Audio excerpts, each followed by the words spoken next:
Well, tonight, guys, you are in for a treat. I say tonight, I don't really know what time you're listening to this, but the brother I have on tonight has been in the comics game forever. Not to make him sound old or anything, but just a storied career from the Ninja Turtles to storyboarding at Marvel and Hasbro. Like, just he's done a little bit of everything. But of course, you may know him as the creator of Midnight Tiger. And that's what he's here to talk about, along with his company, Studio Skye-Tiger, whose website is just relaunching. So we're going to get into the nitty gritty, the nuts and bolts of this business and his comic book offerings. But before we can do any of that, I got to introduce him to you. So welcome to the show, Mr. Ray Anthony Height. How are you, man? I'm doing great. That was an excellent introduction. Let me tell you this. As always, with all your content, it's like I told, our guy who I put you in contact with, said Brandon is, first of all, intelligent, comes with facts, understands assignment. You know what I'm saying? Like, you know what you're talking about, and you're clear, and you do your research, and plus your love of this industry, it kind of comes off. You know what I'm saying? Like, you got that energy. So I love that, and that intro was actually perfect. So I appreciate it. Yeah, I thank you, man. I thank you. I try to do my research. It's funny, we've actually met before. I don't know if you remember this, No. but we met at Heroes Con. Would that have been this past year? Probably. It had to be 2 years ago. 2 years ago? That makes sense. Yeah.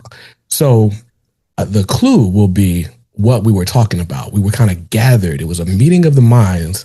I want to say we were standing in front of Greg Elise's table.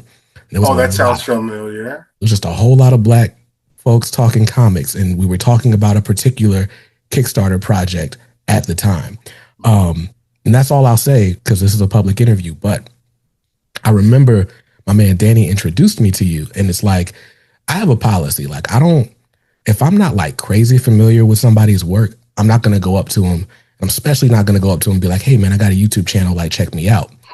And that year, Danny was like, nah, bro, like, I'll just introduce you to like everybody. So it was like you, Stephanie Williams, and somebody else. But he was just like parading me around like, nah, y'all need to connect. Like, you guys should know each other. And I was like, yeah, that's cool. Right. And because I'm a relative newcomer to comics, I started reading comics in like 2019. And so for me, I'd seen your name around, maybe just because I frequent a lot of Black comics spaces. So I'd seen your name a lot. But the first time I remember reading a book, seeing your name on it and being like, yo, that is dope, was this one right here. This is the DC. Oh, yes. Recharged. And you've got a Batman story in here. It's Batman and Signal. It's Jace Fox Batman. Yes. With Vita Ayala. And man, the art on that story is just phenomenal. We can talk about that too. We got a minute. Okay. We're recording this. It's still Black History Month. I get to get all my Black stuff in right now. Okay. While the algorithm's loving it, Yeah, exactly. Man. Wow. So yeah. So if you got that, and let me ask you a question: did you come to that after or before we met? Because I remember that meeting now. This was after. This book was after. So it was Heroes, because I've only been in Heroes one time, unfortunately, because I've been pretty busy. But that time was incredible. I had such an incredible time in Heroes Con. And when you mentioned Stephanie, I was actually searching for Stephanie because that's the same year I met Asia Simone. Yes. So, and Asia was on my show, and we talked about that meeting. So this is all circular, man. Right. So yeah, I'll tell you like this. Most people have seen my work, but the thing that has been very notable with me is that when I'm on a fill-in or something in Marvel, I do my best to try to adapt to the style of the main illustrator. So, I mean, we've all read a comic where somebody does a fill-in and the fill-in artist isn't the same. It's like a shock. I never wanted to do that because I was the person that had done that. Like, I used to read X-Men, and it's not to say that the fill-in guys weren't great, but you're looking for a seamless kind of thing. And I was like, if I'm gonna do this, and they're not giving me a book to basically start, I'm the main guy, then I'm gonna try to make it so the reader feels very like not missing a beat, not pulled out of the story. And so, because I care about story, like that's just a backbone for me. But yeah, so everybody, so people were coming to me as like, you did that book, you did that book. Like they'll have books and they'll talk about an issue, and I'll say, yeah, I drew that, and they're like, well, I thought it was so and so. Good, because that was the point, right? And I didn't really start doing my own thing, especially at Marvel. I had issues where I could be me, but I'm a bit of a chameleon. I have a base style, but I'm a bit of a chameleon. Very few people can pick me out no matter what I'm doing. So yeah, that's kind of it. So when we, segue that into the Batman Signal story, I had, and this is going to be a big jump. I had, after George Floyd, and let's get into that, Black History Month, I ended up making a statement on Twitter when Twitter was not, it's still a cesspool, but not the cesspool it is now. And I had made a statement about, to Marvel, and I was currently working at Marvel pretty regularly. And I had said that, hey, they put out that statement, in solidarity with all the things that's going on. They all put out that statement. Right. And I was like, well, don't talk about it, be about it. And that means that you need to hire more Black creators. You need to hire more Black editors. You need to, help promote more Black characters. Marvel does better than DC, but they could do more because they have a lot of Black characters, truly. Right. And so they reached out to me, and they were like, well, what can we do? What can we do to, and we had a great conversation. It was somebody who I really, really, really like to this day, and we're still friends, Ricky Perdine. And he was great conversation and everything. And, I want to say they made changes. I don't know if they stuck, but the conversation was had. That was the point where somebody was like, hey man, you really don't speak out like this. I was just angry. I was upset, but so I was like, yeah. And it was like, you should do that more. You should talk more. People want to hear what you say. And ever since then, I've been, my filter has been thinned. So I've been speaking out more. And also at the same time, I thought to myself, maybe I need to go back to Midnight Tiger, because I was getting stuff from people who were reading Midnight Tiger, and they were like, hey man, why don't you go back to this? We need more of this. This is cool, And I was like, okay, so it's this and this, And so it wasn't till after I got Star Wars Dr. Aphra, and I was on that, and that was big. That, my dad was kind of sick, and I had to take care of him. He had a multiple myeloma, and I think it had just come back or something like that. And it wasn't looking that great. But so I had this big job. I had a lot of fanfare with me working on this book, and it was great. I had some of the best editors in Marvel working with me. It was fantastic. But at home, I was, had to go take care of my dad at his house. So I had a decision to make. I was going to work on Dr. Aphra and, have somebody else try to take care of my dad, but it's just me. I'm an only kid. So it was an easy choice. Let's put it that way. So I let them know, this is it for me, and they were super supportive. They checked in on me all the time, but I had to let go of that book. And I want to say that was the second to last thing I worked on in Marvel. And I had made that decision. I'm going to just do it for myself, because I was in a bad way for a couple of years, but it was a call. So I'm gonna stop there. I'm sure you got things you want to ask, but that's some of the backstory. You're good, man. You're good. It's funny, the first time I have a guest on, because everybody seems to come back, which is great. But the first time is typically like the oversized origin special, right? Yes. And we got to do it. So Yes. I want to time travel a little bit back to the beginning. But before I do that, I'm curious because you brought up just kind of not these aren't your words, but like being a sort of chameleon, right? Yeah. Like adapting to the style. And when you were talking about that, like that reminds me of Mark Bright, who Yes. phenomenal artist, but it's like you can't necessarily pick his art out of a lineup depending on which book he's on. Like I just got that the Armor Wars omnibus, Yes. It's and it's very like different. it's very different. It's like you can see, especially like in when he does black faces, I feel like that's where he shines above like most artists of that time. Definitely. Like just authentic features. But beyond that, his penciling style is like there's times where he starts it and the other dude finishes, and there's other times where like the other dude is completely drawing, and it's like I can't tell, make heads or tails. I can't tell who's who. It's You know? beautiful. Right, right. But I feel like I don't know. I guess because I'm a '90s baby, it's like we're so used to like hyper stylized art, Yeah. and so it's like I can pick out a Todd McFarlane or Jim Lee, easy. Um, but what's interesting to me about someone like Doc Bright, I got an icon page in front of me right now, and it's like I can clearly tell that's him. And then when you go look at Yes. like Quantum and Woody, it's like so there's times where he's flexing, Oh but yeah. there's also time where it's like he is doing the job and servicing the work.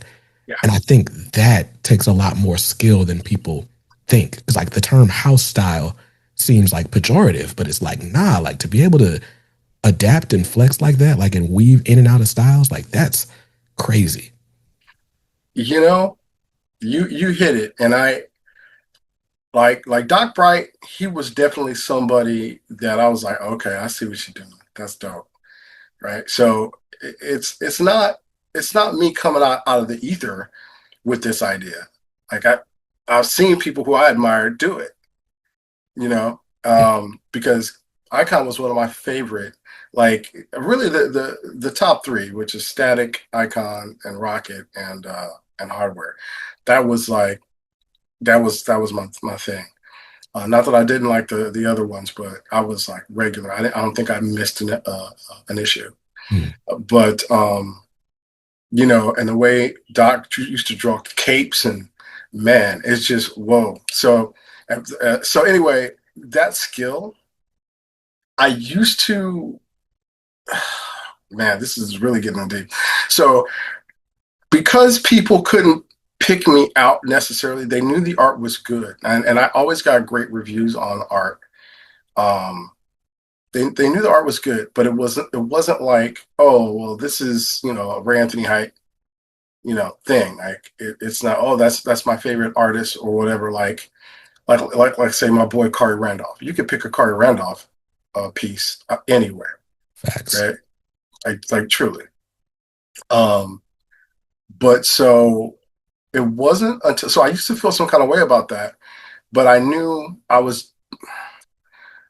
it was a purpose. It was a method behind my madness. And when I did have a chance to flex, like when I was on Superb with David F. Walker, Dr. Sheena Howard, Joseph Illich, and Desiree Rodriguez, and we did some great work. But that was me. That wasn't me doing somebody else. That was me, and that was the most free I'd ever been.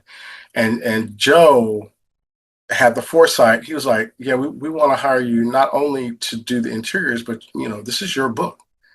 Like you're going to launch the book. This is your book. You're going to do covers." It was the best time as a freelancer I'd ever had because I got to be me and I got to develop the characters and all that kind of stuff. It wasn't until recently where Torrin Clark, who is also he is an art scholar. He loves music and all that, but his I would say Torrin is an art intellectual, easily, and one of my favorite people You know, and so I'm not saying that because he's one of my favorite people. He's one of my people because of it. Mm. Right. So we'll have these conversations. And he's like, dude, no one else can do what you do because you can do any style. And, you know, and I was like, you know what? Until like he made me feel good about that ability Mm. because he doesn't call me by my name. He calls me Maestro. And he's like, so it's like, okay, all right, I'll accept it. But because he's somebody who, when I first met Tor in years, I knew he was going to blow up. And so it was like, dude, you're killing it. So that made me think better about being a chameleon in that way. So much better. And then it made me think, oh shit. I don't know if I can, but You're good, bro. Arthur Adams said the same thing to me. Mm. Yep. And so he's like, Arthur was like, I can't do what you do. Um, I this is what I do, and I can't do anything but this, right? So, but yeah, it was Arthur's good people too, and love that guy. So, this is the thing, man. Like when you're in this space and you are an illustrator and you love the craft of storytelling and you love comics, there are artists that it is entirely about them, and then there are artists that it's about the craft, Mm-hmm. and you can tell fairly quickly, what those their mentality is. So yeah, yeah. Word. So that's a great ethos, right? Like just a great North Star to kind of keep you going in on the path, for your art and for your creativity. And with that, I want to rewind and kind of understand how you came to be this way, right? Like, because you've been in the game for a minute and you've done 20 years. Man, that's wild. I can't think of anything that I've done for 20 years. Breathe. Yeah, I've done that. I've definitely done that. But man, like to find something that you love enough to one, like break through and make it a career, but then to stick with that, for 20 years, that's insane. So like what were the inspirations? Like how early did you know like this is what I want to do in my life? Probably, I knew I liked it by 10. Like I was always drawing. Hmm. I was always drawing, and mostly I used the drawing to escape from the stuff outside. Growing up in Compton during the 80s and the 90s, it was crazy. That was how I kept myself sane. Just drawing and doing all that stuff like that. That was it. That was me. Um, but I was drawing from coloring books. So my cousin introduced me to comics when I was 10, but I was already kind of watching the Spider-Man old school 60 something motion comic, kind of thing. Okay. Yeah, with the classic song. So to me, Spider-Man was a cartoon. It wasn't a comic. And then my cousin put me up on a game. And I was just like, no, this is a comic book. Hmm. Right? I love Spider-Man and His Amazing Friends. Like that was my jam. All of that stuff. So when I discovered it was comics, I was like, oh man. I said, yeah, people get paid to do this. So, I was just drawing from it. But even then, that's when the love affair started. That's not when I knew I could do it. Okay. I would say when the New Warriors came out and Night Thrasher. Night Thrasher was like, because I was already creating my own characters. Like, I was writing and drawing my own stuff. I would say from 16 on, maybe even 15. Hmm. So with a group of friends. So yeah, we were writing and drawing a bunch of stuff. We had a little mini studio. And but when I saw, like I said, when I saw Night Thrasher, it was in 1991, 92. Mm-hmm. And I was like, oh man, this is basically Black Batman, but a teenager. Mm. And I was like, oh. So I was like, okay, excuse me, there's hope. There's hope. Like, and I didn't know that I was looking for representation until I had representation. Right. Right. So New Warriors, I love the book, and it is definitely part of my DNA as a creator. But then I saw Static, in 93. Yeah. And I had recently said, I said, seeing Night Thrasher gave me hope, and then seeing Static gave me inspiration. Right. So by the age of 19, I was, doing my own books, but I only got there after I saw Black Enterprise magazine, Yeah. and it had, the Milestone Founders on it. The Milestone Founders and the big old hardware in the back. Okay. Right. I gave my son my long box, and it has that in there. So, but now that gave me my mission. I want to do comics. So 93 is when I absolutely knew I wanted to do it professionally. Got you. So it's funny. I just finished doing a video about Milestone and just kind of what that representation meant to the world. And for me, I have a weird relationship with it because I shouldn't say weird, but I came upon all this stuff way later. And so I learned about it almost from like a historian perspective. And so it's like, you watch all the documentaries, you talk to the people, you try to get as much of a feel for what it was like to be in that moment as you can, but you're never there. Yeah. Right. But what I find fascinating about Milestone is I have not met a creator that was not completely floored by Milestone's impact. Like, there are so many people that I have met that is like, no, when I saw that, that's how I knew, one, like I could do it, and that this is what I was like destined to do. I said those exact words. Yeah, exactly. It's wild. And so I don't know, man. We talk, I mean, diversity and equity and all that, like it's all buzzwords right now, but you can't really measure that impact. It's not sales numbers. It's not in like, anything else. There's no way to quantify it, but it's like, that's the beauty of it. Feel it. Yeah. It's all a feeling. Like you, I would say if you came into comics in 2019, and then I get the sense based on everything you're saying, you had a voracious appetite for comics. Yeah. When you found those Milestone books, how did you feel? Yo, so it's wild. I talk about this a lot. So my first comic, the comic that made me like a Wednesday warrior was House of X. And that was coming out every week. That was a good one. So, I mean, it was great. And it was just kind of a perfect entryway. I didn't realize most comics don't come out weekly and all that, but it got me in the habit and all that. But for me, it was just, I was going to read Batman and I was going to read X-Men, like no matter what. And then, because that was what I was familiar with from all the animated shows when I was a kid.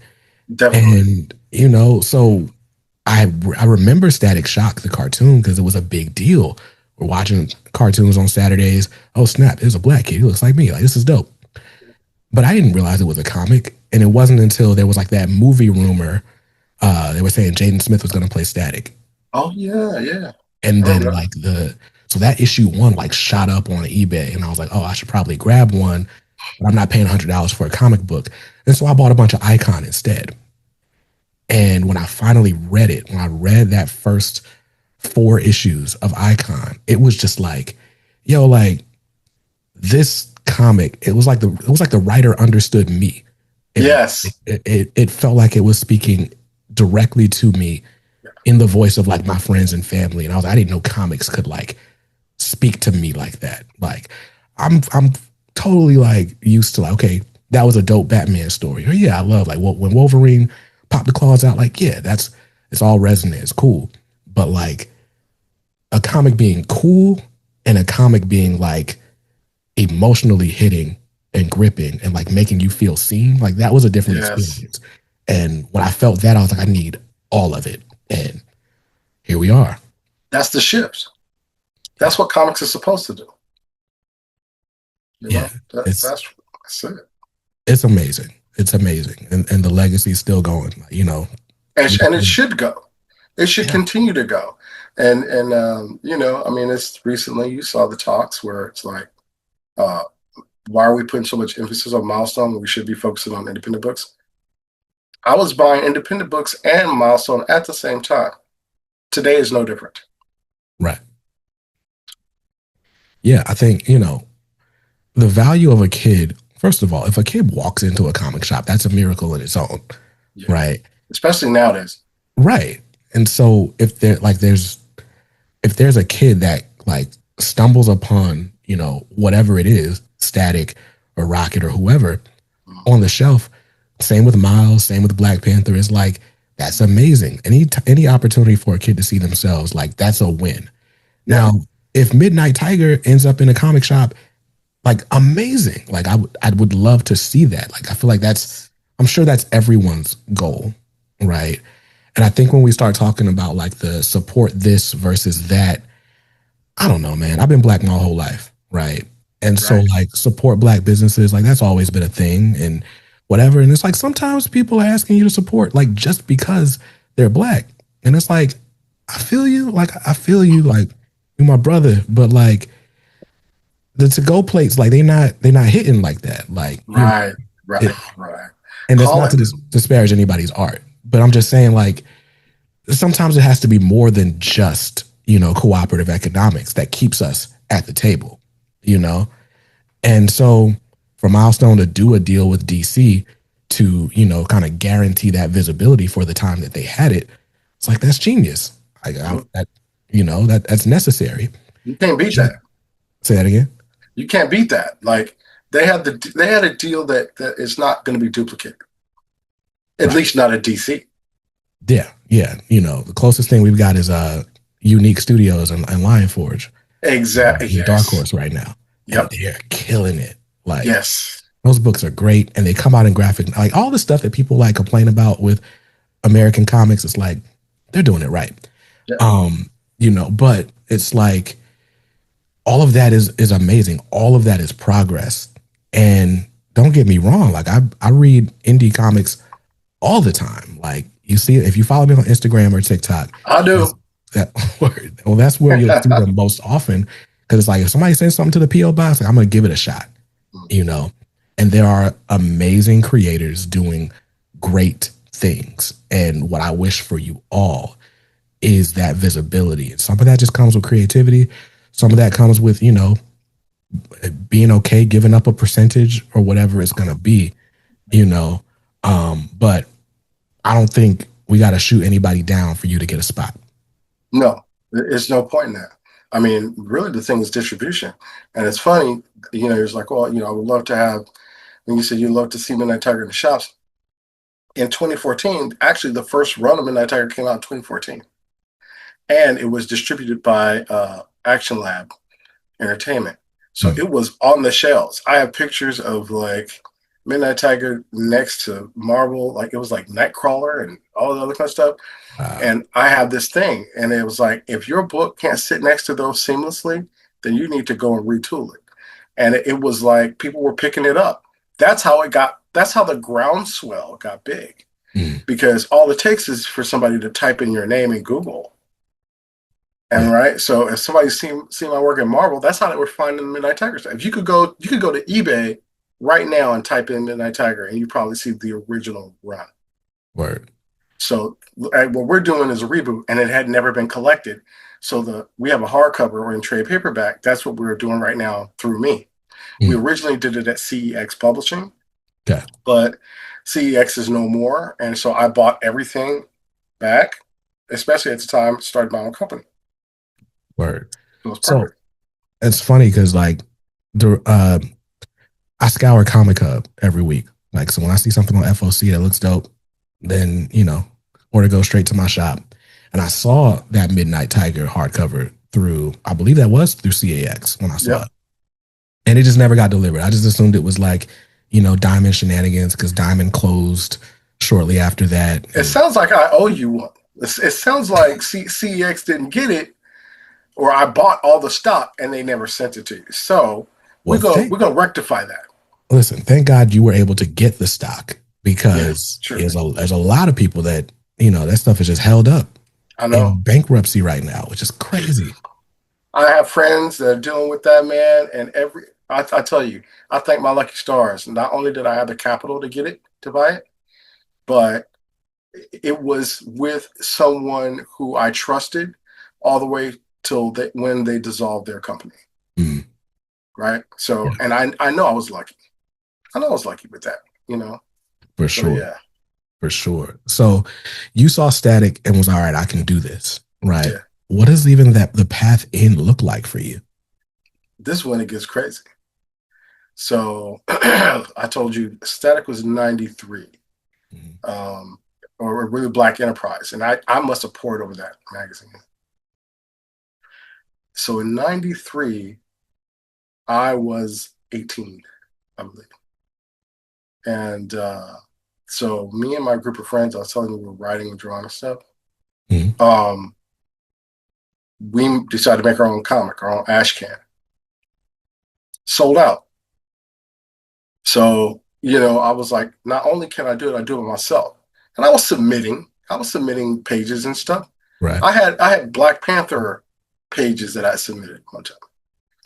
And I got a lot of looks. But, and at 21, I was actually talking to Marvel, but it didn't pan out. Okay. But I was hot on the independent circuit. I was doing all kind of little independent stuff and my own stuff at the same time. So I would say around, excuse me, around man, I wish I just had a marker. But let's say I was at a convention. I was definitely in my mid-20s, and I just had a kid, and I was at a show with a small group of friends. We were all working together. We had a small studio, different from my previous studio with my friends. Okay. And some dude walked past, really eyeballing the work that we had on the table. It's cool. I was like, this dude look familiar. Uh, and then he's like, you know what? Here's my card. Give me a call, and I might have something for you. That dude was Dennis Cowan, Wow. and that's how Dennis became my mentor. So yeah, So, it's Black History Month. So, as if I need an excuse to talk about Dennis Cowan. But, yeah, right. but really just to put respect on Dennis's name. Not that anyone's taking it off, Hmm. but Dennis is probably the creator I've met with like just the most gravitas. Yeah, And he's got that. He's got that effect on people. yeah, and I've tried to figure it out because it's like, we're friendly. We've been friendly for years. Uh, you know, to the point that his sister is auntie, and like, it's a good Oh, time when we see each other, right? right. But every time I see Dennis, like I still feel nervous and like starstruck. And I've been trying to like place what is that? And I think what I've come to realize is that Dennis really feels the weight of his position and responsibility He does. in comics, and he carries it really well. And so it's like when you're around Dennis, it just feels like you got to step your game up. Like Hmm. when we're not playing, like what is it like to, be mentored by Dennis Cowan? Everything you just said. Everything you just said. It's like you feel both inspired by this man and intimidated at the same time. Mm, And then when he drops knowledge on it at least for me, it stayed with me to this day. And I am the mentor of other people, and I give them the same game. Like the education I got from Dennis, and if you ever talk to him, he'd be like, "Oh no, Ray was already fully formed." No, Ray wasn't. Um, what Dennis did was restructure what I had, mm. and he's the person I don't think I've ever even said this. I always had a thirst for learning, but Dennis kind of made me a fiend. Mm. Like I learn from everything, and I go far and wide to learn more information. So yeah, I would say that's what I got from Dennis, um, and understanding what our purpose is as storytellers. That's interesting, right? Like putting you two next to each other because Dennis's work is so stylized. Isn't it though? You can tell a Dennis page like from a mile away. But like you said, like when you really get him talking and you start hearing about his influences and like the stuff that he ingests, like, and the value that he finds in so many different people's styles and storytelling methods. Yes. And it's like, how do you even take in all this? Like, but anyway, all that to say, it's like he draws from such a myriad of inspiration and sources. Mm-hmm. And I can see how that's beneficial to someone like you, right? Mm-hmm. Like I can see how you take to that, because it's like not even just like, okay, let me take this and absorb this for my style, but just to have that many styles, you have to be someone who is just like hungry, you know? And so that's dope to be able to be like, hey, pass me that. I've never seen this before. Because Dennis is definitely the type of person that'll hand you something you've never seen before. Always. And be like, oh, what, this? You've never seen this? Yeah. That was such a great impression. Don't tell me you've never seen this. Right? Like, well, let me educate you.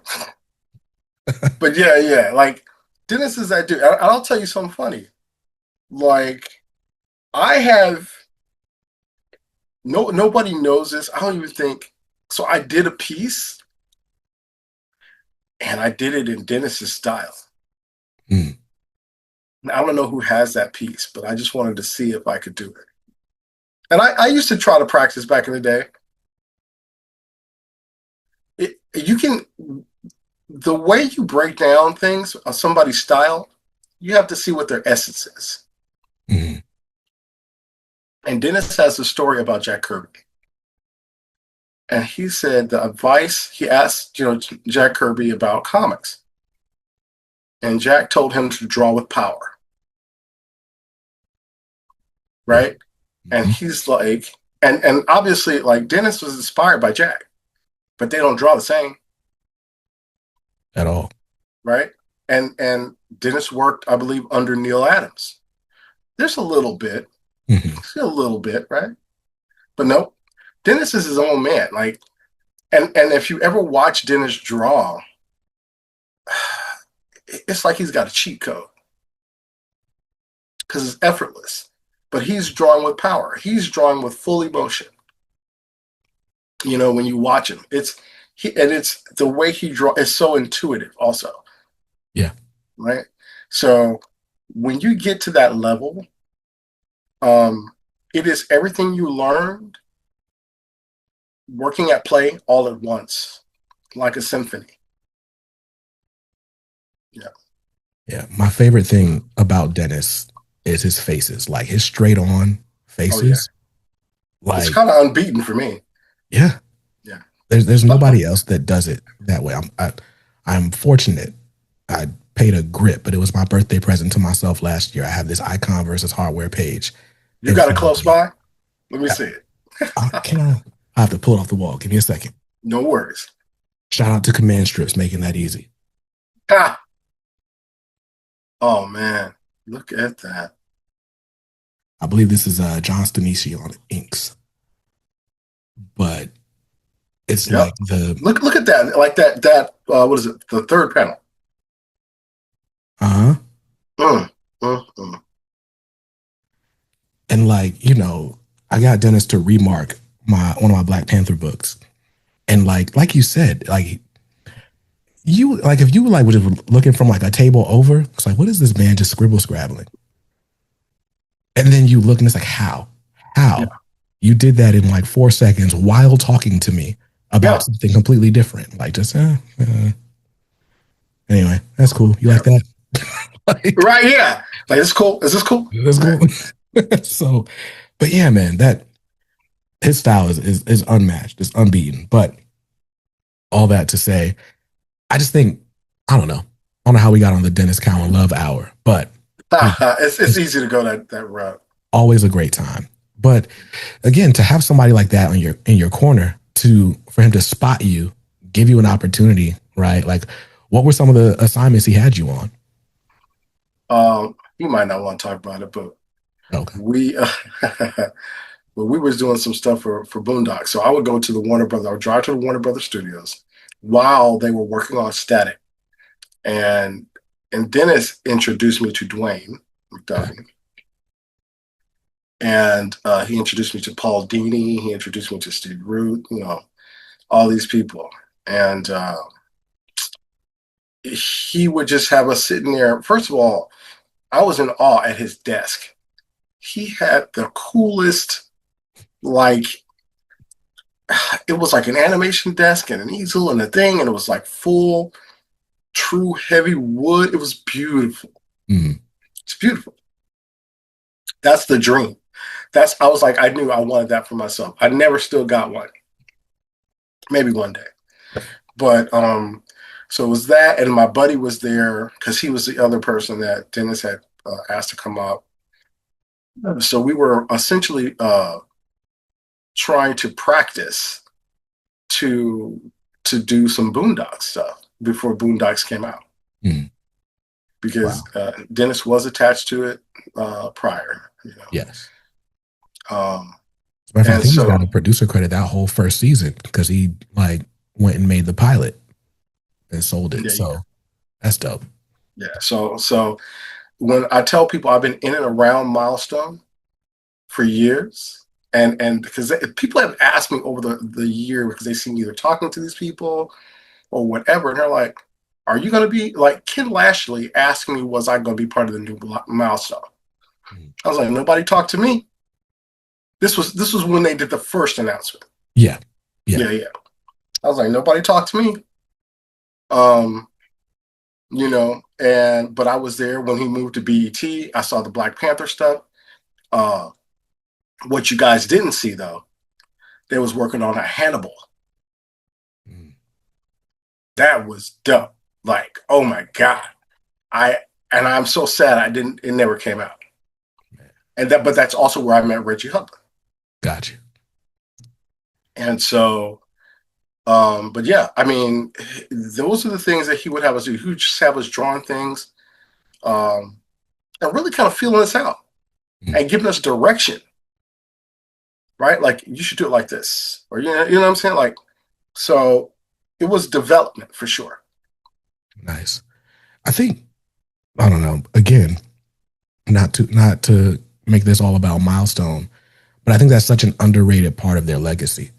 Yeah. Like the talent that, we talk about people that have been inspired, right? But also just the people that they definitely had that each one teach one, right? Oh yeah. Like the people that they directly mentored that you would never know, because it wasn't like, hey, I got a Static book coming out, I need come make Milestone bigger. Yeah. But even the fact that your story includes Catalyst Prime, right? Which was, in Joe Illich's words, is like him trying to do Milestone 2.0. That's what he was telling me when we got it started. And so it's like for him to have been someone that kind of came in on the streets to Milestone, starts as an intern, ends up as editor, and then moves into DC, and then at Lion Forge, it's doing all this cool stuff. And all along the way, it's like, I'm going to open a door for somebody. Yeah. And at Catalyst Prime, he's like, all right, I really want everything I learned at Milestone. I want to really apply this. And now you're getting a book, and it's like, no, this is your book. Flex on this. Yeah. Yes. And it's like, that doesn't happen without Dennis and Dwayne and Michael. And, it doesn't. And Brandon, I'm going to add a new layer. I'm not sure if Joe knew that I was connected to them at that point. Man. But you see what I mean? It's all energy and circularness and all the other things. And I'm going to go one better right now in this moment. I'm going to say it's the book to your left. Mm-hmm. Okay, so my left, your right. Okay. Defiant. This right here? Yep. You got the shelf cover right here. Send it back.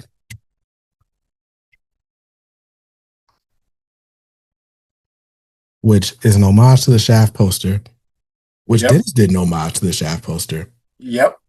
As well. Man, that's dope. Sorry. mean to interrupt your story. No. That's what I wanted you. You did exactly what I wanted you to do, right? So think about that. That's me.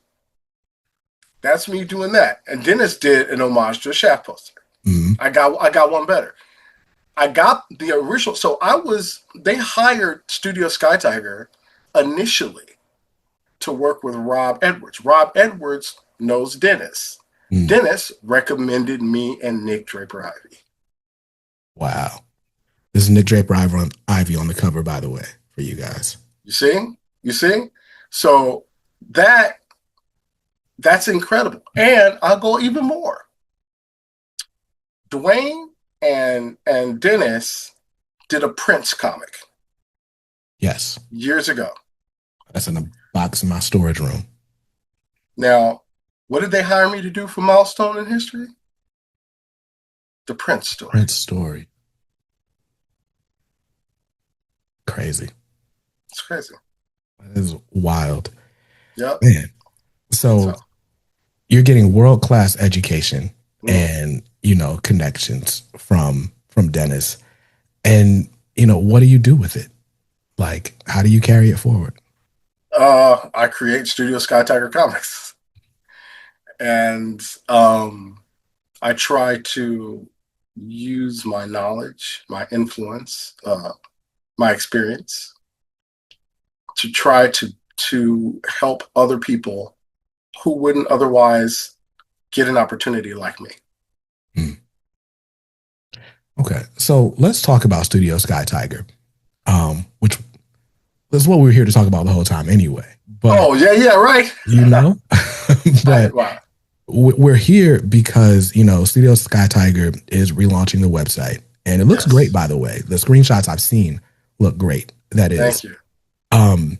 But, a lot of times, people come into the game, especially now, right? Like, we're coming into, media post Bad Boy Rockefeller. So it's like everybody comes in the game owning their own label. Sorry to use music analogies, but I do it all the time. Okay. So, my point just being every indie creator has their own sort of imprint. This is the brand that I'm coming in the game with. Yeah. And so it's like, you got a book called Midnight Tiger, Studio Skye-Tiger.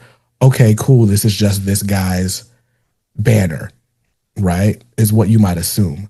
Right. But like you said, Studio Skye-Tiger is a studio and you do employ people and you are like a full on like comics services company. Like, it's like, it's art for hire. It's a production company, if you will.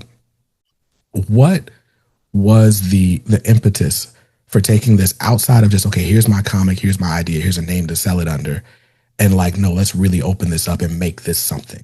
Where'd that come from? It started with people asking me, hey, you got time to do this project? Hey, you got time to do this project? While I'm trying to build Studio Skye-Tiger and get my own brand out. And I was thinking, wait a minute, with people asking me to work on their projects, giving amateurs, people who I'm mentoring, an opportunity to actually know what it's like to work with the big tops, with the big boys. I'm going to have that meld together. So not only can I do that work and our other work at the same time, people are getting, it's like a paid internship. And so DC DC wasn't the first, but they were the biggest to hire us. So like we did the Aquaman tie-in, but at that point they can only use my name. So it's got my name on it, but that's a Studio Skye-Tiger project. And we did the Black Manta story. Then we got hired to do, Milestones in History. Something was going on with the studio during that time, so I didn't have a chance to actually use any of my people, so that was all me. Gotcha. And then what did we do next for DC? Because we wait, what do we have? Because it wasn't Batman and the Signal yet. I think it was something else before then. Let's see. there's the Power Company. They did the Rise of the Power Company, and then the Power Company Recharged, which had like was basically like the big anthology. Right. But there's also, let's see, you did Shadow Cabinet. Okay, so that's okay. That's what it was. So it was uh, Rise of the Power Company first, and so we did that. That was definitely the studio because TJ Bell did some inks. Next Veerling did some inks. I'm naming people in the studio. Um, let's see, Marquise Anthony Dennison wasn't a part of the studio on that one. Who else was in there? Elisa Del Castillo. They all provided inks on that joint, and you know, us doing it, that was pretty big. I didn't think it was going to be as big. The best part for me was getting to work with Vita. Mm. I love Vita's work, so I was like, "Oh, this is going to be fun," and we had a ball. We had a straight up ball. So, and the crew enjoyed it too, because So, I would say, Brandon, everybody in the studio they want to work for DC. right. And the first thing they do in the studio is work on Batman. They was geeked out.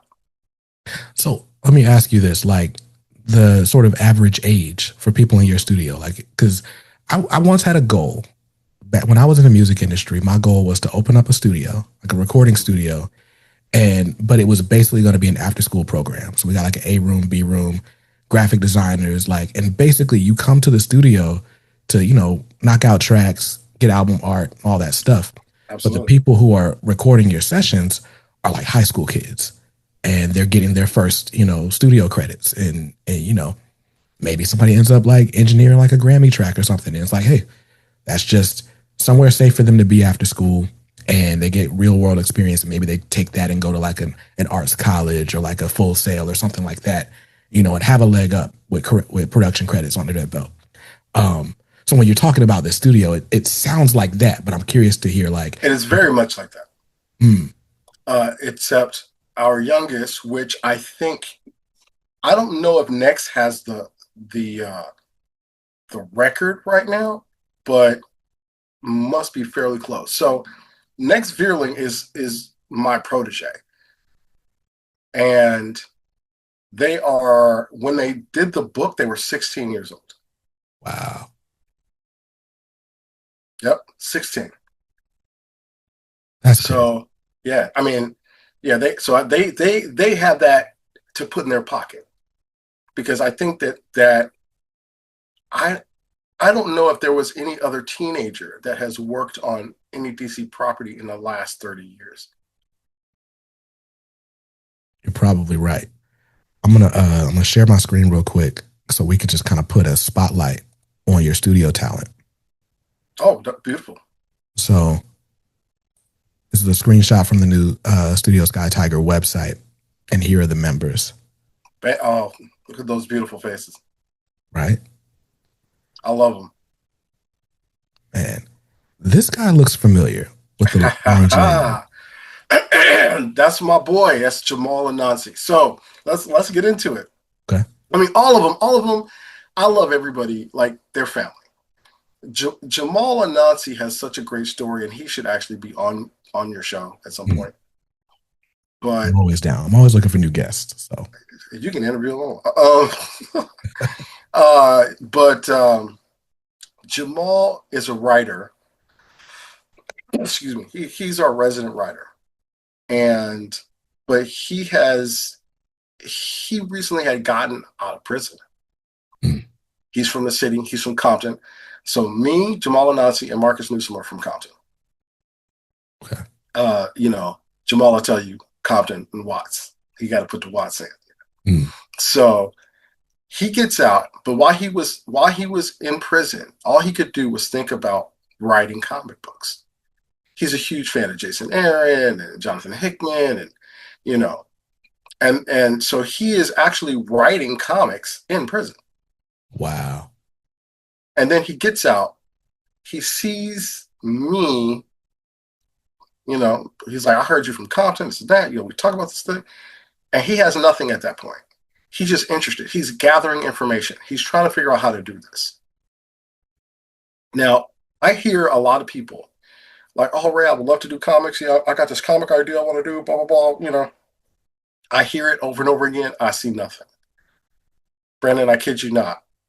Every time I talk to him, he had something new. And like, he had 8-page anthology. Everything I told him to do, he did. Mm. And then when I officially like started the studio, we were talking and, you know, I said, well, and he even started his Anansi comics because he had his own comics and he was actually tabling. Mm.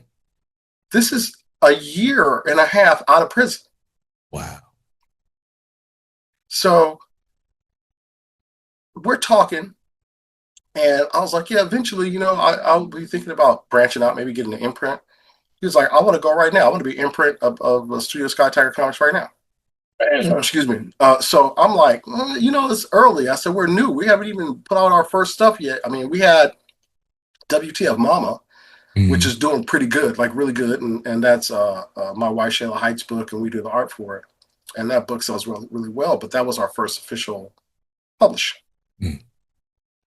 He's like, no, I already know this is going to be big. Let's go. And I was like, okay, let's go. And then Marcus Newsom, who I've known for a minute, he has been bugging me to be his mentor for a minute. So I was like, all right. And he was like, we should do a book together. All of us from Compton, you know? And I was like, you know, that's a good idea. But I was busy. So, you know, and it took a minute, but we ended up coming together on a book called Sincere American Nightmare. Mm. And that book has sold 100 copies so far. Nice. Yeah. So, but yeah, Jamal is an amazing writer.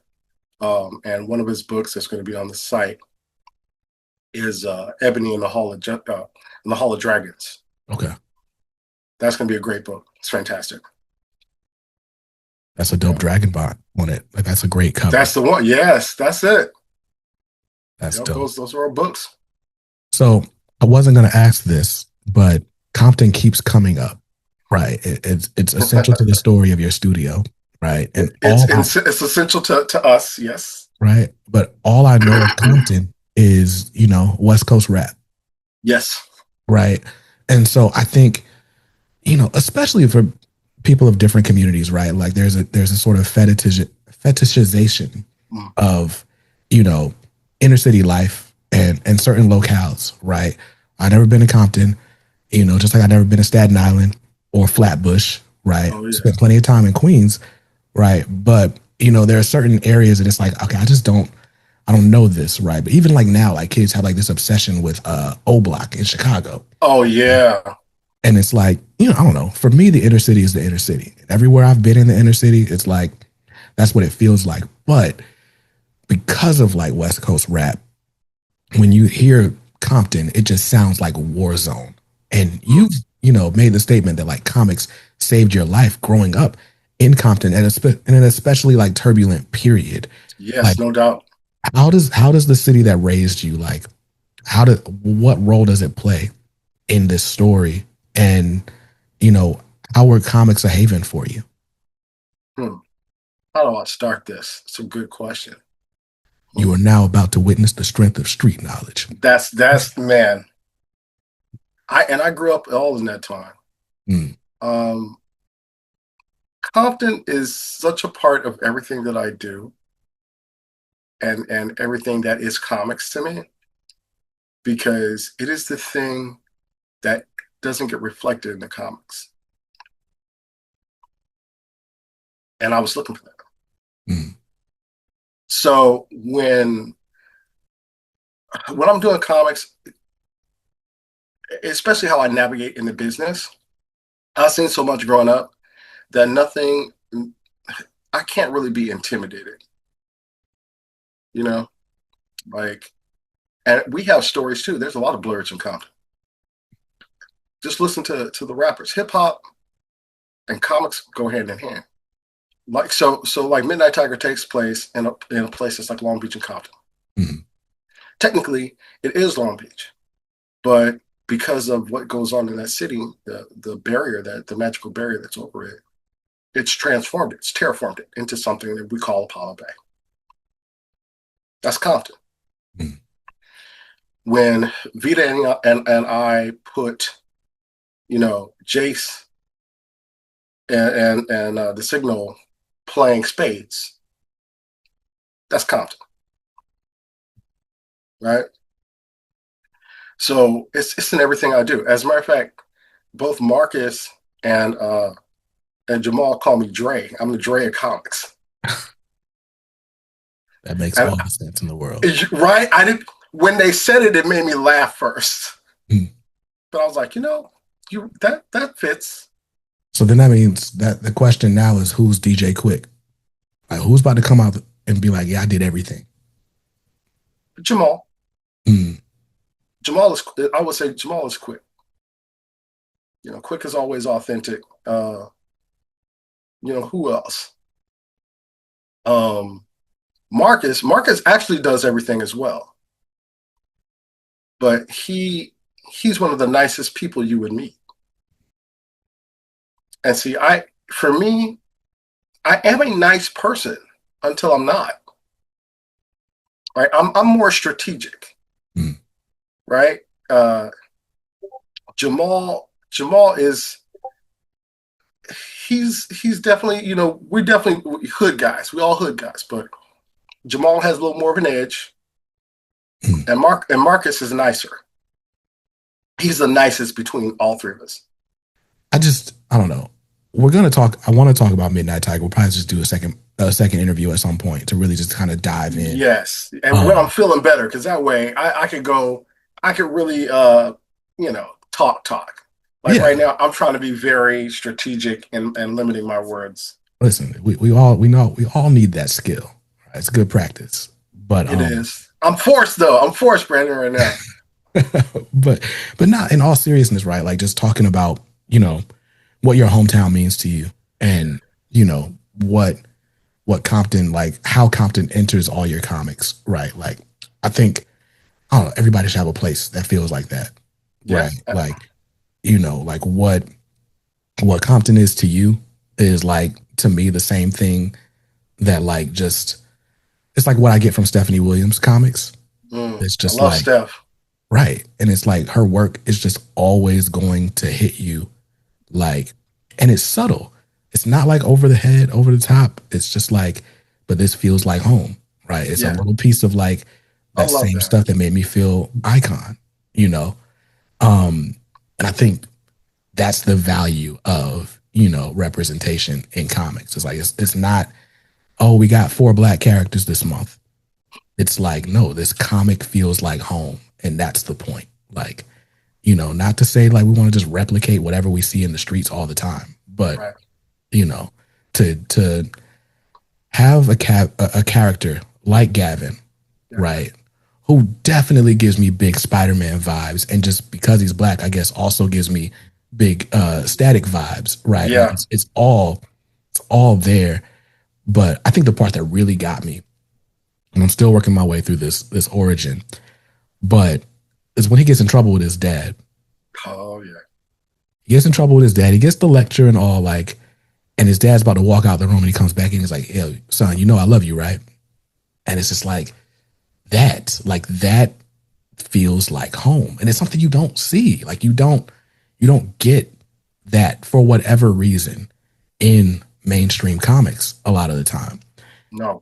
And yeah, so we'll have to do a part 2. First of all, I got to finish Midnight Tiger so we can really dive in, Yeah. But it's, I don't know, man. It really just resonates, right? And there's a lot. We've been talking about Milestone, and there's all these through lines, and it's like all of that just kind of collides in that book. So we'll just put a pin in that. We'll talk about that, You ain't look. How far are you? Can you say how far you are? How far am I? Let me look. I'm fairly close to the beginning of the Origins hardcover. I'm on. Ooh. Yeah. Oh, it sounded like you saw something. Wait. That's how far I've gotten, right? Oh yes. Okay. So yeah, Yeah, you're in for some stuff. I'm just telling you, where you're in for some stuff. I mean, we went to Compton High School and did a presentation, and we gave out books. I gave out issue 0. It looks like you're in issue 2 at this point, and yeah, I think you're in issue 2. And a young lady ran, like, we finished our presentation, and I could see her start reading the book. She had a hardcover, mm, and by the time we were taking the tour, she ran up to me, Marcus, and Jamal, and she said, "How could you?" Looking dead at me. oh man, Yeah, and I knew what she meant. I knew, because everybody who reads it tells me the same thing. don't make me And mad. yeah, yeah, I am. I'm gonna make you mad. I'm sorry. I'm apologize up front. Okay, all right, I'm apologize, but you'll see the method to a madness. You'll see it.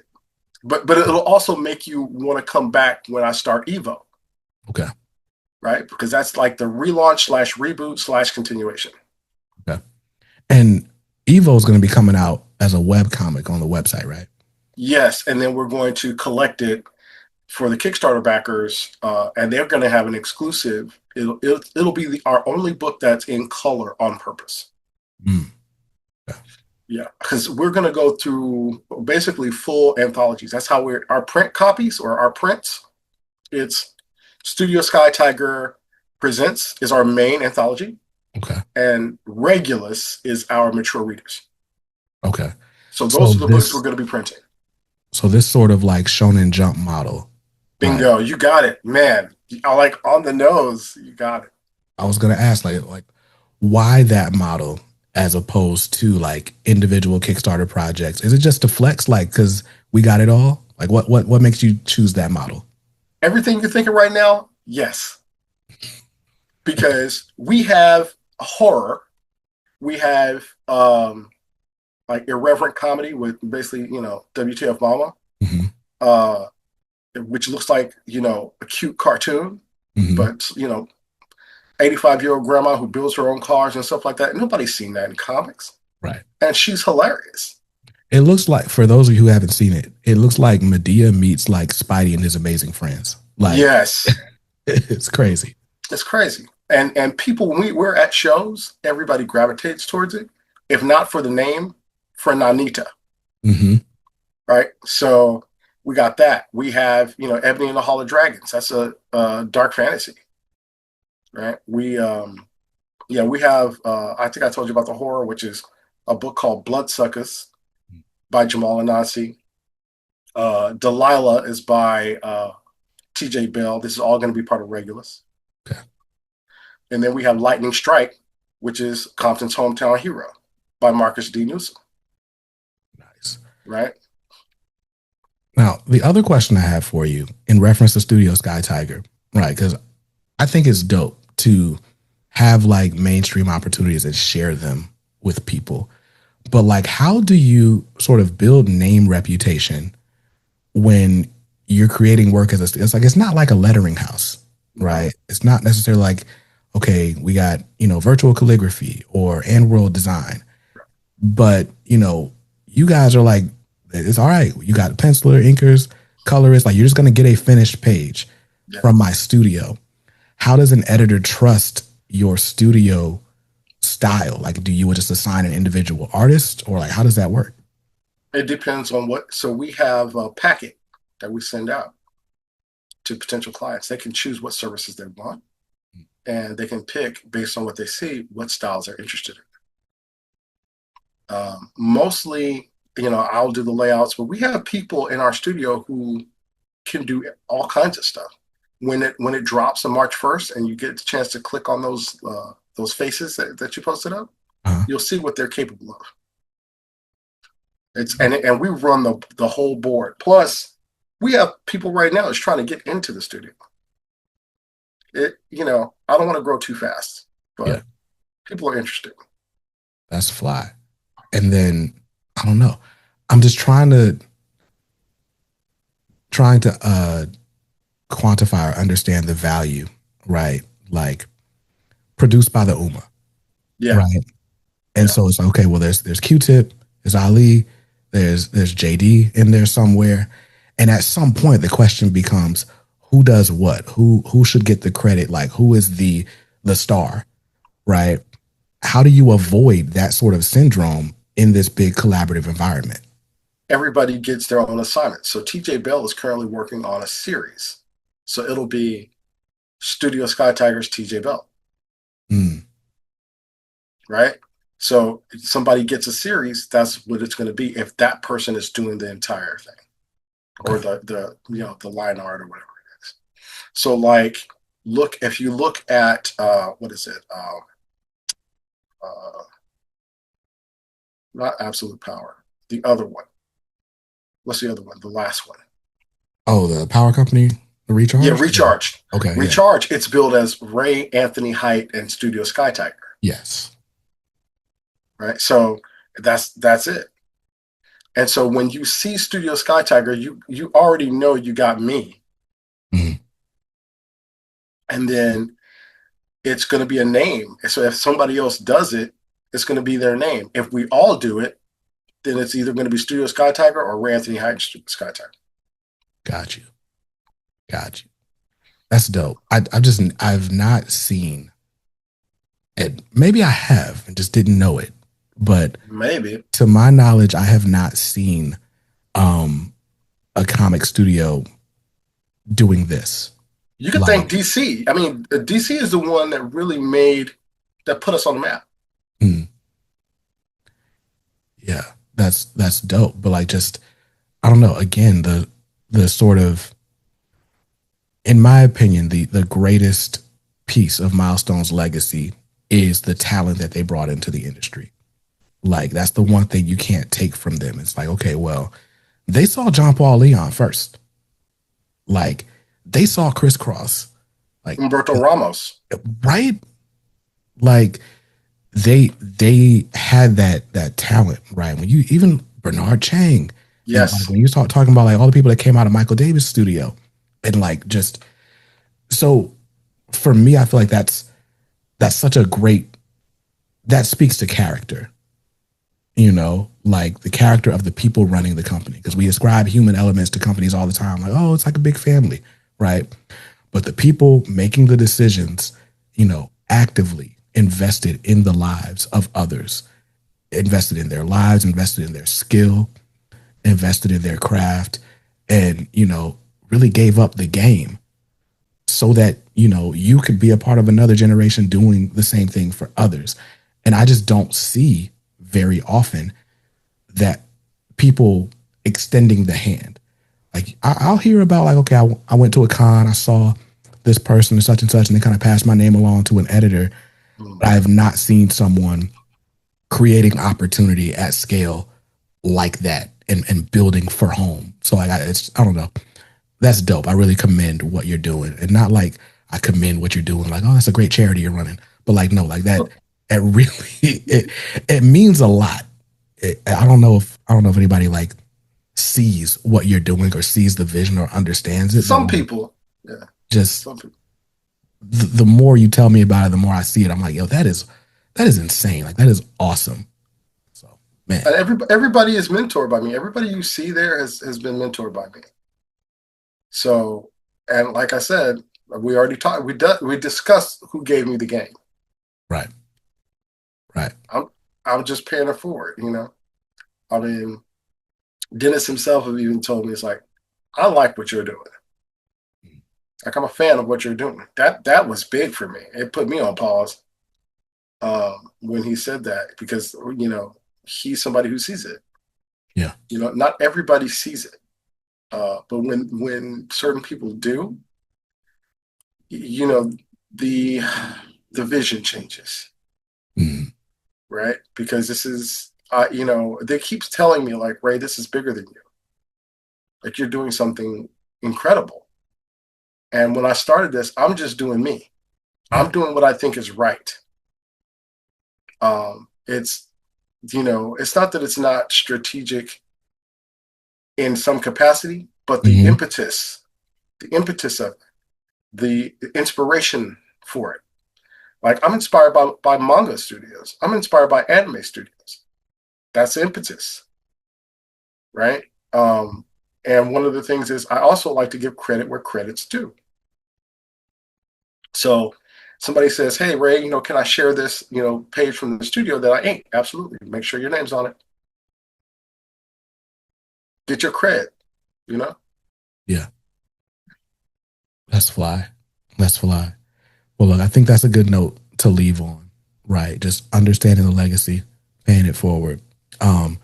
What is the website URL? How can people reach this new site that's just launching today? Studio Skye-Tiger.com. Skye spelled Skye. Okay. That's it. That's it. All right. So no dashes, just No. Studio Skye-Tiger. That's it, man. And I forgot. I thought it was a 29 day February. Oh, okay. So instead of Monday, it launches Sunday. Got you. Okay. No worries. Wait, you said, you thought it was 20. I was like, wait, is it 29 days? It's not. Yeah. Okay. All right. But it's still going to launch on the 1st. Dope. Yep. Well, listen, by the time this interview goes live, the new Studio Skye-Tiger website is also live. So I don't know who watches this channel. I have no idea. But if you're a comics editor, you're looking for talent, check out the website. If you're looking for something new to read, there's web comics on this website that you can read right now. You might find your new favorite. I already told y'all how I feel about Midnight Tiger, and I'm only on issue 2. So there's a lot to discover. I'm probably, as you're listening to this, on the website right now, trying to find my next favorite, and you should do the same. So StudioSkyetiger.com. And Ray, where can they find you on social media? I'm at RA Height RA Comics on Instagram. Studio Skye-Tiger Comics on Instagram. That's the studio IG. I do have a TikTok that I don't use, but I believe it's RA Height or Studio Sky. One of them. Let me see. And Facebook. It's just Ray Anthony Height or Ray A Height on Facebook. Dope. So you can find me there. Look out for us, man. We're trying to do some big stuff. You're doing it. You're doing it. It's dope. So listen, this won't be the last you hear of Ray Anthony Height or Studio Skye-Tiger on this show. We'll have him back soon to talk really fun things. So, sir, thank you for your time. I really appreciate just, even the kind words about the platform. Yeah, man, this has been dope. You're doing incredible. I want to see you continue to grow. I want to see your channel continue to grow. I mean, you're in the mix too. I'm trying to be. I appreciate it. Well, look, y'all go to visit StudioSkyetiger.com. Check out more interviews on the channel now, all month long or all March long. You'll be seeing my extended interviews with the team behind the Dakota incident. So for those of you who were looking for more Nicholas Draper-Ivey in that breakdown, he's got a potty mouth, but you get 2 hours of Nicholas Draper-Ivey in that episode. So stick around to the channel. There's a lot more where this one came from, and I'll see you in another one soon. Until then, stay safe, stay awesome, and read something dope today. Peace.